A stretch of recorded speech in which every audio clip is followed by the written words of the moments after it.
মুখ্যমন্ত্রী যেটা ঘোষণা করেছেন যে আগামী সপ্তাহে নতুন ইউসিসি বিল নিয়ে আসবে, এই বিষয়টা নিয়ে কি বলবেন? ইউনিফর্ম সিভিল কোডের নামে বিল আসছে, যে বিলে ওরা দেখাতে চাইছে এক দেশ এক আইন করা হবে বলে অনেক গল্প শোনাচ্ছে, মহিলাদের অধিকারের কথা বলেছে, অনেক গল্প শোনাচ্ছে। প্রথমত আমাদের ইউনাইটেড হতে হবে, ইউনিফাইডের থেকে ইউনাইটেড হওয়াটা বেশি জরুরি। সেক্ষেত্রে আমাদের কোনো চিন্তা ভাবনা নেই।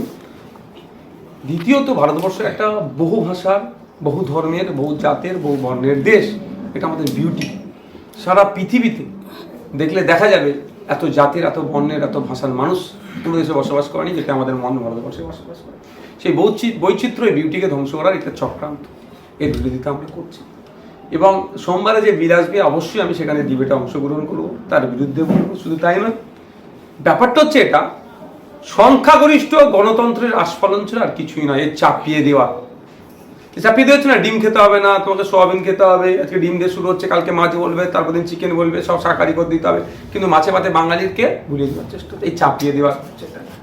আর একটা কারণ হচ্ছে বিজেপি সরকার 2 মাস হয়েছে, 2 মাসের মধ্যে সরকার কতটা চালাতে পারছে, কতটা ফেলিওর হচ্ছে আপনারা ভালো করে জানেন, সাধারণ মানুষও।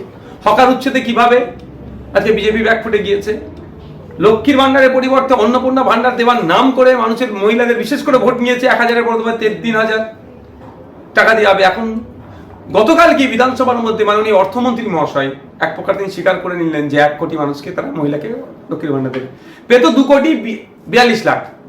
আমি মানছি 2,42,00,000 মধ্যে একটা অংশ দুর্নীতি হয়েছে। হ্যাঁ, আমি বিধানসভার মধ্যেও বলেছি তৃণমূল দুর্নীতি করেছে, ছেলেদের নাম ঢুকিয়ে দিয়েছে, কিন্তু বাকি মহিলারা কি দোষ করলো? এরা 1 কোটি মহিলাকে দেবে টার্গেট, কারণ এবারে 36,000 কোটি টাকার প্রজেক্ট রেখেছে। 36,000 কোটি টাকা এই জন্য আমি বলছি 1 কোটি মহিলা, একটা মহিলা 1 বছরে 36,000 টাকা পাচ্ছে। 1 কোটি মহিলা 1 বছরে তাহলে 36,000 কোটি টাকা পাচ্ছে। তাহলে টার্গেটে নিয়ে নিয়েছিল, ওগুলোকে নামগুলো বাদ দেবে, ফলে এত বড় ফর্ম টার্ম করে করছে।